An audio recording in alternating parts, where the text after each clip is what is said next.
Paris was beautiful. Even in winter, with its long evenings that stretched pale and gray into a swift nightfall, even with the cold rain driving into the Seine and spattering the broad avenues, the lights only shone more brightly through the gloom, and Paris remained, always, beautiful. At least, that was what Clara Ironwood had been told, many times. Usually while she was squinting at her notebook through smudged spectacles or wrestling with a particularly finicky bit of clockwork, adjusting some wheel or cog with her minute silver and walnut tools, always in the vaguely sympathetic, slightly chiding tone that told her that other people simply didn't understand. Work was beautiful, and Clara liked work. She loved it. Work was, in fact, as necessary as breathing, as water. If she had a problem to solve, she was happy. If she had diagrams to draw or grease on her fingers, she was in heaven. Paris! What could sudden rain showers and crowded sidewalks have over creating something beautiful? She had been in Paris for months, through a cold autumn and into a gray winter, and she was already behind. Not behind on the official timetables given to her by the Exposition universelle, of course, but on her own exacting schedule. The Exposition was set to open in less than 6 months, and she had every week of those months carefully chiseled into precise blocks of time.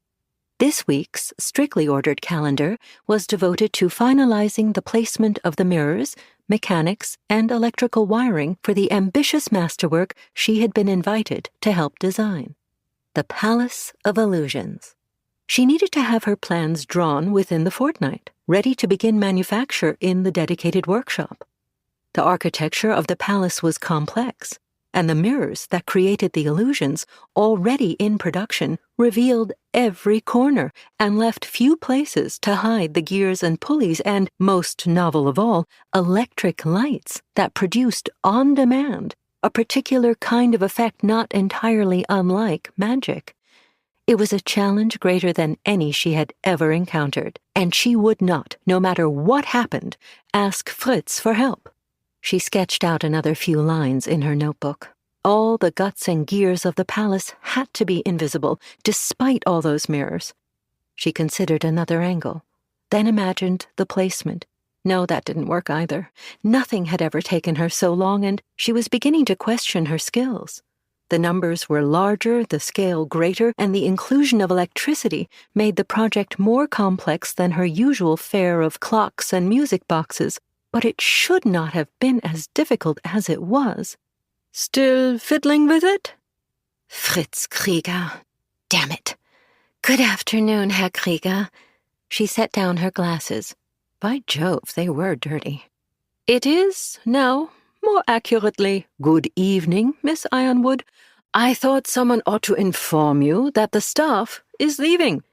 If you insist on staying late again, you will need to lock up on your own. As if to spite Fritz's impeccable manners and perfect diction, he had rakish dark curls and a single dimple set deep in his clean-shaven cheek, so that he always looked like he was about to pull some prank at Clara's expense. He hadn't, of course. That would have been horribly unprofessional for a well-respected architect like Fritz Krieger. His firm didn't win the bid for one of the buildings for the Exposition universelle by keeping a delinquent on staff, but she couldn't shake the feeling that he wanted to put ink in her tea or drop crickets down her back. That's no trouble, Clara replied. She shifted so that Fritz couldn't see the sketches, but it was too late.